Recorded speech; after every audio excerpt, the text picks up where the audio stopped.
Hi everybody, Mr. Stevens here. We are back with Son of the Morning Star, Custer and the Little Bighorn by Evan S. Connell, and we are going to jump right back in where we left off in the last video. The most damaging statement came from a civilian mule packer, John Frette, who got into an argument with Reno on a hilltop. Frette claimed that he had been verbally abused, quoting the major to wit, quote, "God damn you." In addition, said Frette, he had been physically struck in the face by the hand of the major, during which altercation the major staggered, while he, Frette, was splashed with liquor from the major's flask. Further, the major leveled a carbine at him, saying, "I will shoot you." And in this testimony, Mr. Frette was supported by another civilian mule packer, Mr. B.F. Churchill. Benteen did not think the major was overloaded. He saw no indication of staggering or stammering, and doubted if there was enough whiskey on the hilltop for anybody to get drunk. If he had known Reno was carrying some whiskey, he said, he would have asked for a drink himself. Quote, "I was close to him," said Private Daniel Newell, "and if he had been the least bit drunk, I would have known it." Custer's orderly, John Berkman, had been detailed to the pack train on that fatal day. This hurt his feelings. So devoutly did he worship the general that he might have chosen death at Custer's side to life on Reno Hill. In any event, on the night of the 25th, he was assigned to guard Major Reno's tent. He had a keg, Berkman said many years afterward, and he was drinking considerable. Berkman lived to be 88, an illiterate, gnarled, bad-tempered, childish curmudgeon with white eyebrows and a white beard. Quote, "Hugging jealousy to himself the precious heritage of memories." Nothing else mattered to old John, and for this reason, as well as the increasing cloudiness of senility, he may have fabricated or twisted the truth. The contradictions cannot be resolved. All one might say with certainty is that the Northwestern Christian Advocate overstated the case, although Major Reno probably was not as dry as the Montana Bluff. A month later, he must have been 90 proof because the Little Bighorn survivors drank copiously when they again fell into the embrace of Yellowstone traders. And according to records kept by Layton and Jordan, no member of this devastated regiment bought more booze than the man with the dark face. The names of very few enlisted men show up on L&J's accounts, maybe because they paid cash, so it is possible that some of them outdrank Reno, but among the 14 surviving officers, nobody compares with him. During the first 3 weeks of August, he bought 7 gallons and 2 demijohns of whiskey, which comes to about 10 quarts a week. Lieutenant Edwin P. Ackerson took second place, far behind Reno, with 3 gallons. This may indicate just how deeply the major was shocked, because an officer who customarily swallowed such an amount would not be on active duty. Ackerson's gallon a week is formidable, and becomes particularly interesting when one learns that he was not in the fight.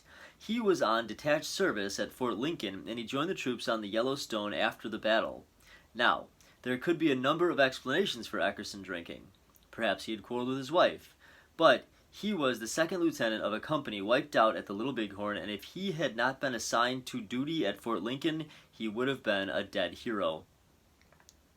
Behind Reno and Ackerson on the Layton and Jordan register, one finds Captain Miles Moylan and Lieutenant George Wallace with 2 gallons apiece. Wallace bought his 2 gallons in a single day, along with some fishing tackle, so he may have been hosting a party. During this period, Benteen did not buy any whiskey. At least, if he did not charge it. This fact, too, says something because he liked to drink. But what his apparent abstinence means, if anything, is not clear. Quite a few Indians thought the soldiers were drunk. The Cheyenne warrior Wooden Leg said that while wandering around Custer Hill, he picked up 2 metal bottles partly filled with liquid. He tasted both bottles and offered them to the other Indians, none of whom knew what the liquid was until a Sioux identified it as whiskey. Wooden Leg insisted that several bottles were found on the hillside. Another Cheyenne bobtail horse pointed out to Dr. Thomas Marquis the exact spot where he found a canteen half full of whiskey. In those days, Bobtail Horse did not understand whiskey, so he drank it like water and got sick. Wooden Leg's name, faintly absurd in English, does not mean he had a peg leg. It was his uncle's name, Kumakwivekota, implying that he could walk all day without getting tired. whose legs, therefore, must be made of wood instead of flesh. The boy, who later became known as Wooden Leg, admired his uncle, followed him everywhere, and told his father that what he himself would like to be called. When he was about 17, he helped to kill a Crow horse thief, and in recognition of this act, his father decided the time had come. So there was a feast, and the boy received his favorite uncle's name. His story about the whiskey flasks may have been contrived. He is said to have retracted it, and except for rumors, there is not much to suggest a drunken regiment. If any troopers did swallow a little porcupine juice before entering the valley, it could not have been enough to disable them. Given the circumstances approaching this enormous village of very dangerous Sioux and Cheyenne, whatever they drank must have tasted like herb tea. Reno, for example, may have taken a drink while pausing in midstream to water his horse, but his angry response to being splashed by Derudio's horse indicates that he was stone sober. How many barking, yelping Oom Papas galloped out of Sitting Bull's camp to stop Reno's charge can only be estimated. The major himself guessed that when he withdrew from the valley there was at least 600 warriors on his left, with many more streaming from the lodges. Some historians believe that perhaps 1,000 Sioux chased him up the hill, while several thousand more rode around looking for other bluecoats. Colonel W.A. Graham interviewed a number of veterans long afterward at a retirement home in Washington, and one old trooper, Sergeant Fremont Kipp, said, "You take a stick and stir up a big anthill. Stir it up good and get the ants all excited and mad. Then try to count 'em." Reno was less concerned with the numerical strength, position, tactics, or weapons of the Sioux than with getting out alive. Quote, "I mounted my command and charged through the Reds in a solid body," he wrote. "As we cut our way through them, fighting was hand to hand, and it was instant death to him who fell by his saddle. Our horses were on dead run then, in many instances 2 or 3 men on one animal."